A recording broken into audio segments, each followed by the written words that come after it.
Hey guys, welcome to FC's another video. இந்த வீடியோல நாம San Diego Comic Conல நடந்த MCU பேனலை பத்தி தான் டிஸ்கஸ் பண்ண போறோம். MCU பேனல்னா எல்லாத்தையும் பத்தி டிஸ்கஸ் பண்ற போறது இல்ல. ஏன்னா அதுல நிறைய ஸ்பாயிலர்ஸும் இருக்கு. Deadpool and Wolverine பேனல்ல பாத்தீங்கன்னா அதுல வந்து சர்ப்ரைஸ் கேமியோ எல்லாரையும் வந்து இவங்க கெஸ்டா கூப்பிட்டாங்க. சோ படம் பார்க்காதவங்களுக்கு அது ஆப்வியஸ்லி ஒரு கைண்ட் ஆஃப் ஸ்பாயிலர் தான். சோ அத பத்திலாம் நாம பேச போறது இல்ல. நம்ம வந்து நேத்து நைட் டெக்னிக்கலி இன்னைக்கு வெடிகாலையில நடந்த அந்த ஈவென்ட் பத்தி தான் பேச போறோம். சோ வீடியோக்கு போறதுக்கு முன்னாடி சேனல் நீங்க சப்ஸ்கிரைப் பண்ணலாம், கண்டிப்பா சப்ஸ்கிரைப் பண்ணுங்க. கூட பெல் ஐகானை பிரஸ் பண்ணுங்க. நான் போற எல்லா வீடியோக்கும் உங்களுக்கு நோட்டிஃபிகேஷன் வரும். இந்த வீடியோ உங்களுக்கு பிடிச்சிருந்தா கண்டிப்பா லைக் பண்ணுங்க, அப்படியே உங்க ஃப்ரெண்ட்ஸ் எல்லாருக்கும் ஷேர் பண்ணுங்க. வாங்க வீடியோக்கு போலாம்.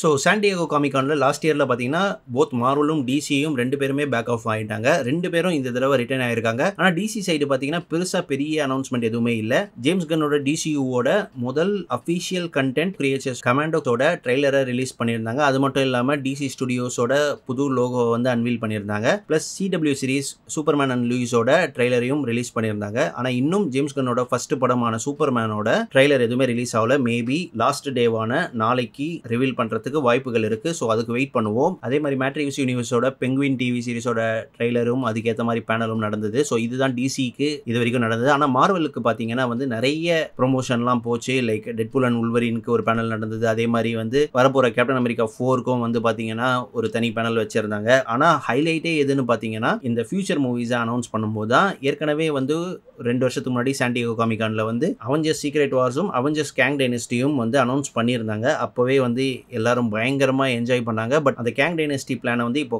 அப்படியே டிராப் பண்ணிட்டாங்க. ஏன்னு கேட்டீங்கன்னா கேங் சம்பந்தப்பட்ட மூவியே வந்து பெருசா ஓடல. ஆண்ட்மேன் அண்ட் வாஸ்ப் குவாண்டமேனியாவை தான் சொல்றேன். அதே மாதிரி ஜொனத்தன் மேஜர்ஸும் பாத்தீங்கன்னா ஒரு கேஸ்ல மாட்டிக்கிட்டாரு. ஸோ ஆப்வியஸ்லி அந்த ஸ்டோரியை கண்டினியூ பண்றது வந்து நல்லது இல்லைன்னு MCUவே முடிவு பண்ணி அந்த பிளான்ஸ் எல்லாம் டிராப் பண்ணிட்டாங்க. அவெஞ்சர்ஸ் 5 வந்து ரீநேம் பண்ணிட்டாங்கன்னு ரொம்ப நாளாவே ரூமர் போயிட்டு இருந்தது. கடைசியா வந்து இன்னைக்கு அவெஞ்சர்ஸ் 5 அஃபிஷியல் டைட்டிலும் ரிவீல் பண்ணியிருந்தாங்க. அது என்னன்னு பாத்தீங்கன்னா அவெஞ்சர்ஸ் டூம்ஸ்டே. இதோட அஃபிஷியல் ரிலீஸ் மந்த்தும் அறிவிச்சிருந்தாங்க 2026 மே மந்த்னு. சீக்ரெட் வார்ஸ் பிளான் அது அப்படியே தான் இருக்கு. இன்னும் கேட்டா பாத்தீங்கன்னா சீக்ரெட் வார்ஸ்க்கு வந்து கேங் டைனஸ்டியை விட டூம்ஸ்டே தான் வந்து ஒரு பெர்ஃபெக்ட் ப்ரெடிசெசர். ஏன் சொல்றேன்னா கேங் டைனஸ்டி பாத்தீங்கன்னா ஃபுல் அண்ட் ஃபுல் கேங்கை ஃபோக்கஸ் பண்ணின ஒரு அவெஞ்சர்ஸ் மூவி. சீக்ரெட் வார்ஸ் வந்து மெயின் வில்லன் பாத்தீங்கன்னா ஆப்வியஸ்லி டாக்டர் டூம் தான். சீக்ரெட் வார்ஸோட ஃபுல் ஸ்டோரியை 15 மினிட்ஸ்ல எக்ஸ்பிளைன் பண்ணி ஒரு வீடியோ போட்டிருக்கேன். அந்த வீடியோட லிங்கை நான் டிஸ்கிரிப்ஷன்ல கொடுக்குறேன், கண்டிப்பா பாருங்க. ஸோ சீக்ரெட் வார்ஸோட மெயின் வில்லன் டாக்டர் டூமா இருக்கும்போது அந்த கேரக்டரோட பில்டப் வந்து பெருசா எங்கேயும் இல்லை. அதுக்கு ஒரு ஸ்பேஸே இல்லாமல் இருந்தது கேங் டைனஸ்டி இருக்கிறப்போ. ஏன்னா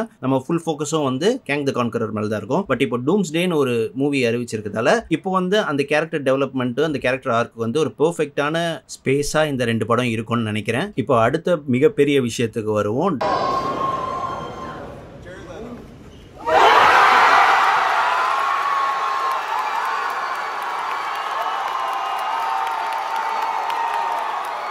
டாக்டர் டூமோட அஃபிஷியல் கேஸ்டிங்கை இந்த சான் டியேகோ காமிக் கான்ல ரிவீல் பண்ணியிருந்தாங்க. அது வேற யாரும் இல்லை, நம்ம தலைவர் RDJ தான், ஃபேஸ் ஆஃப் MCU. இந்த அனௌன்ஸ்மெண்ட்டை பார்த்த உடனே எனக்குமே வந்து ஒரு மிக்ஸ்டு ஃபீலிங்காக தான் இருந்தது. நான் கொஞ்சம் லேட்டாக தான் எழுந்தேன். இன்னைக்கு ஒரு 11:30 மணிக்கு தான் எனக்கு இந்த நியூஸ் தெரிய வந்தது. ஒரு சைடு பார்த்தீங்கன்னா வந்து RDJ திரும்ப வராரு, அதுவும் நம்ம ஃபேவரட் மார்வல் வில்லனா வராருன்ற போது சந்தோஷமா இருந்தாலும், இன்னொரு சைடு வந்து இந்த RDJ திரும்ப வரும்போது அவர் 11 வருஷம் கட்டி வச்ச ஒரு லெகசி வந்து டைல்யூட் ஆகிறதுக்கு வாய்ப்புகள் இருக்கு. ஏன்னா அந்த கேரக்டர் ஆர்க் பாத்தீங்கன்னா வந்து ஒரு பெர்ஃபெக்ட்டான ஒரு கேரக்டர் ஆர்க். MCU ஆரம்பத்துல இருந்து எண்ட் கேம் வரைக்குமே வந்து சூப்பரா கொண்டு போயிருந்தாங்க. சோ இப்போ இவரே வந்து டாக்டர் டூமா திரும்ப வரும்போது கண்டிப்பா அந்த லெகசிக்கு வந்து கண்டிப்பாக அஃபெக்ட் ஆகும். ரீசெண்ட் டைமில் வந்து நம்ம லோகன் டைரக்டர் ஜேம்ஸ் மேங்கோல்டும் இதை தான் சொல்லியிருப்பாரு. இந்த டெட்பூல் அண்ட் வூல்வரின் சம்மந்தப்பட்ட ஒரு கொஸ்டினுக்கு இந்த மல்டிவர்ஸ் மூவிஸ்லாம் வந்து டெத் ஆஃப் ஸ்டோரி டெல்லிங்ன்ற மாதிரி சொல்லியிருப்பாரு. ஏன்னா அவர் வந்து லோகனுக்கு வந்து ஒரு ப்ராப்பர் எண்டிங் கொடுத்துருப்பாரு லோகன் படத்தில். ஆனால் டெட்பூல் அண்ட் வூல்வரின்ல வந்து மறுபடியும் அந்த கேரக்டரை கொண்டு வந்து அது வந்து வேற ஒரு யூனிவர்ஸ் கேரக்டராகவும் இருந்தாலும்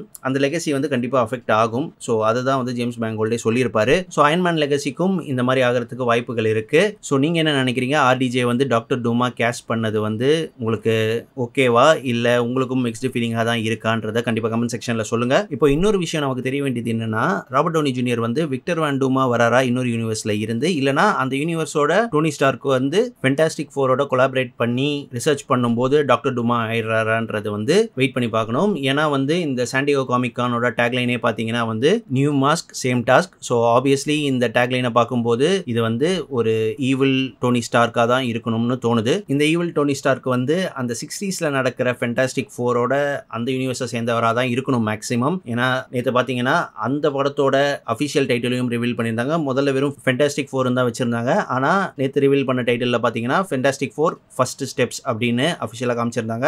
அதுவும் 60ஸ்ல நடக்கிற கதை. ட்ரைலரும் வந்து அந்த SDCCக்கு வந்தவங்களுக்கு மட்டும் எக்ஸ்க்ளூசிவாக போட்டு காமிச்சிருந்தாங்க. ஸோ ஆப்வியஸ்லி இந்த ஈவில் டோனி ஸ்டார்க்கும் வந்து இந்த யூனிவர்ஸை சேர்ந்தவராக தான் இருப்பாரு. அதே மாதிரி இந்த சாண்டியோ காமிகான்ல வந்து MCUக்குன்னு ஒரு ட்ரோன் வான வேடிக்கை மாதிரி காமிச்சிருந்தாங்க. அதில் பார்த்தீங்கன்னா வந்து அந்த டெட்பூல் அண்ட் உல்வெரினோட பிக்சர்ஸ்லாம் காட்டியிருந்தாங்க. அதே மாதிரி கேலக்டஸோட பிக்சரையும் அந்த வானத்தில் காமிச்சிருந்தாங்க ட்ரோனோட ஹெல்ப்போட. ஸோ ஃபென்டாஸ்டிக் ஃபோர் ஃபர்ஸ்ட் ஸ்டெப்போட வில்லன் வந்து கண்டிப்பாக கேலக்டஸாக தான் இருக்கும். அந்த படத்தில் வந்து கேலக்டஸ் வந்து வின் பண்ணுற மாதிரி தான் காட்டுவாங்கன்னு நினைக்கிறேன். ஏன்னா அந்த இடத்த வந்து அவர் சாப்பிட்டாருன்னா அங்கே இருந்து ஃபென்டாஸ்டிக் ஃபோரும் நம்ம ஈவில் டோனி ஸ்டார்க்கும் வந்து எஸ்கேப் ஆகிட்டு Earth 616ல எண்ட் அப் ஆயிடுவாங்கன்னு தான் நினைக்கிறேன். ஸோ வெயிட் பண்ணி பார்ப்போம் அது எப்படி இருக்குன்னு. அதே மாதிரி டோனி ஸ்டார்க்கும் விக்டர் வேண்டுமும் வந்து சில யூனிவர்ஸில் வந்து ஃப்ரெண்ட்ஸாகவே இருந்திருக்காங்க. உதாரணத்துக்கு அல்டிமேட் யூனிவர்ஸும் எர்த் எக்ஸ்லையும் பார்த்தீங்களா அவங்க ஃப்ரெண்ட்ஸாக தான் இருந்திருக்காங்க.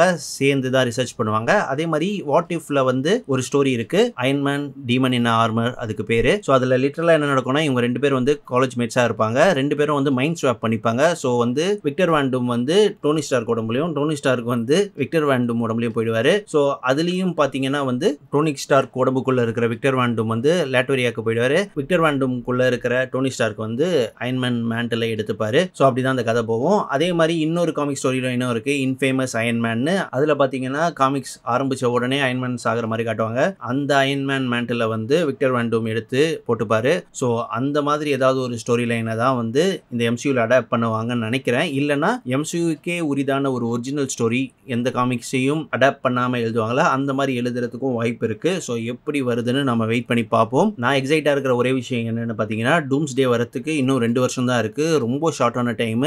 இதுக்கு முன்னாடி ராபர்ட் டவுனி ஜூனியர் அயன்மேனா இருந்தப்போ அவரோட ஆர்க்குக்கு வந்து ரொம்பவே 11 வருஷம் டைம் இருந்தது. சூப்பரா ஒரு கதையை சொன்னாங்க. ஆனா இப்போ பார்த்தீங்கன்னா 2 வருஷத்துல வந்து டூம்ஸ்டே வந்துடுது, 3 வருஷத்துல சீக்ரெட் வார்ஸ் வரப்போகுது. ஸோ இந்த கம்மியான ஷார்ட் டியூரேஷன்ல வந்து எப்படி வந்து அந்த கேரக்டர் இருக்க போகுதுன்றது தான் வந்து ரொம்ப கியூரியஸா இருக்கு நான். ஏன்னா டாக்டர் டூம் வந்து one of the biggest villain in Marvel universe. So அந்த கேரக்டரை இன்னொரு பெரிய ஒரு ஆளுமை கிட்ட கொடுக்கும்போது கண்டிப்பா கேரக்டர் ஆர்க்லாம் நம்ம எதிர்பார்த்து தான் ஆகணும். கேரக்டர் டெவலப்மெண்ட் எப்படி இருக்குன்னு நம்ம எப்படி இருந்தாலும் எக்ஸைட் ஆக தான் செய்யும். ஸோ அதை வந்து MCU பூர்த்தி பண்றாங்களான்றது வந்து வெயிட் பண்ணி தான் பார்க்கணும். இன்னும் பெரிய ஒரு நல்ல விஷயம் என்னன்னா இந்த 2 அவெஞ்சர்ஸ் படத்தையும் எடுக்க போறது ரூசோ பிரதர்ஸ். இன்ஃபினிட்டி வார் எண்ட் கேம் எடுத்த அவங்களே தான். ஸோ அவங்க திரும்ப வராங்கன்றது வந்து இன்னொரு பெரிய அட்வான்டேஜ். ஸோ அவெஞ்சர்ஸ் சீக்ரெட் வார்ஸ்ல பெட்ரோ பாஸ்கலும் ராபர்ட் டவுனி ஜூனியரும் வந்து ஒத்தைக்கொத்த சண்டை போடும்போது வெறித்தனமா இருக்கும் தான் நினைக்கிறேன். ஏன்னா காமிக்ஸ்ல வந்து ரீட் ரிச்சர்ட்ஸும் டாக்டர் டூமும் தான் மேஜர் ரோல் பிளே பண்ணுவாங்க இந்த சீக்ரெட் வார் ஸ்டோரி லைன்ல. கிட்டத்தட்ட ஒரு பங்காளி தகராறு தான். ஸோ அந்த காமிக் ஸ்டோரியை நம்ம லைவ் ஆக்ஷன்ல பிக் ஸ்கிரீன்ல பார்க்கும்போது உண்மையிலேயே வேற லெவல்ல தான் இருக்கும்.